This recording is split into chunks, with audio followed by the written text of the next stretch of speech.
Last year I didn't climb up but maybe 3 times. And the rest of the year I walked and I walked and I walked. I had a little chair on me and I found good spots. I'd pull my chair out, I'd get in some bushes or something or build me a little blind.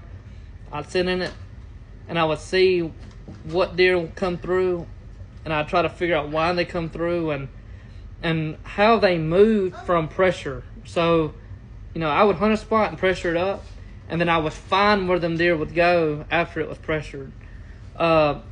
Figuring out that and figuring out what the bucks were doing. Because when you climb up, let's say you climb up during the year, all year, you just say, oh man, this is a good spot. Now sometimes that works for people. I've got a cousin that works for.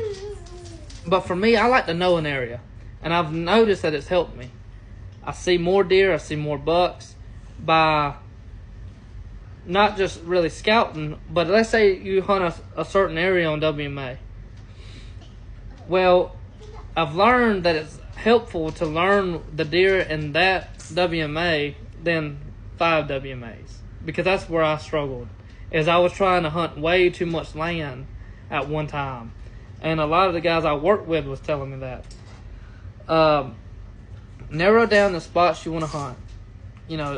People that do private hunting, on whatever land that they hunt where they don't have but maybe 1,500 acres, 2,000 acres. They know all the little hot spots on that property. And they know, where the bucks normally come out on that property. They know where the bucks bed on that property. They know where to put the stands. And that's how it is on WMA land, how it is on forest land. Wherever you're hunting, you figure out every spot there is to know on that area. Go in your maps and draw you out with a marker, on your tools, on your whatever app you use, and just have a 5-mile square that you figure out, and figure out what the deer are doing. Put some cameras out in that 5-mile square, or even 2-mile, however big you're, and I'm thinking more of like a big piece of forest land, up North Alabama or up north period. Figure out the travel corridors, where they're going, why they're going there. And, sorry, my son's distracted me, but that helped me a lot. Carrying a backpack and a chair and just walking. I had my rifle, and I killed more deer last year than I've ever killed hunting. And I think it was because, I know for a fact it was because, for one, I covered more ground, and 2, I was able to figure out the land that I was hunting by covering more ground. And because when you hunt one spot, you're making your chances only right there. But if you're walking, every step is a chance of seeing a deer.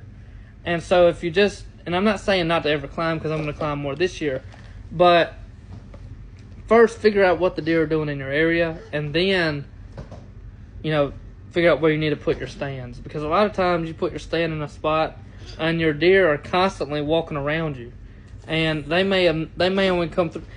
And here's another major thing too, is I was wasting a lot of time on land that, like mud spots or creek crossings or whatever.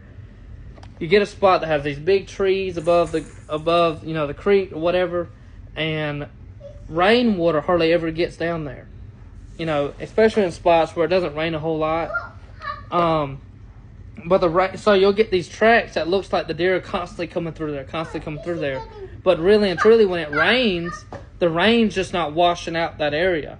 So you'll have like a few tracks that get washed out, and then one deer come through and make some fresh tracks, and it looks like it's just covered. So you waste your time on them spots hunting. Instead, my biggest thing that I found last year was finding leaves that were light color, like they were crushed. Almost, it would be like taking a layer of the ground up, and the leaves from, the past 2 years, last year, the year before, that's what was on the ground. There was no fresh leaves on top. Those produced so much deer for me last year, and I've seen so much deer. I took 2 of my brothers out in a spot, 2 different spots, and the only sign that I had was the ground, the leaves were, there was a layer of leaves gone, and it's from their hooves crushing the leaves down. That's really what it's from. And and pollen and moving the leaves away. And so you'll have leaves all over the ground, then you'll have this one tree where it's like the leaves are yellow. And, half the leaves are rotted away, or, it's almost like compost on the ground. And those spots, man, that's both of my brothers, they both missed. Oh, I'm sorry. I took two brothers, the same brother missed 2 separate times. And 2 different spots, on spots that's like that. Nice bucks too. The other brother I'm talking about, he seen the deer, and he kind of choked up. He got buck fever. But those are the 2 major things: is find them spots that have the leaves, and then find the spots that have the not, where there's a lot of tracks, but walk. Man, get a book bag, get you a chair. You just take off walking. Find your little spot. A lot of times I like to make circles. I'll make one big circle, and then a lot of times I'll go right through the middle of it. And sometimes I'll zigzag through an area just to, you're scenting that area up. But, after 2 or 3 weeks, don't touch it. But you will have enough knowledge from doing that in that area that when you went back in them 2 or 3 weeks, when the pressure's down, you know what the bucks are doing because you've already walked it out. You see these main trails. You see this strip of oaks, where there's a break between the oaks and the open forest or whatever it is. You will see these signs as you're doing these walks, and you'll be taking mental notes and marking them as you walk, because you may have a dreadful feeling of walking, but once you do it, you're going to be like, man, I'm glad I done that walk. A lot of times sometimes I would climb up for a couple hours. I'd come down and I'd walk. I'd climb up till about 8 o'clock, and I would come down and I would walk. I'd figure out more about that area, or I'd end up driving somewhere else or walking somewhere else.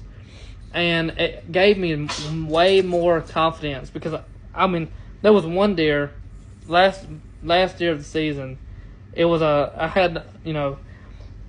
going to say it was a 160. Buck fever obviously can make them much bigger, but my cousin killed a 143, which is on here, and to me it was much bigger than that.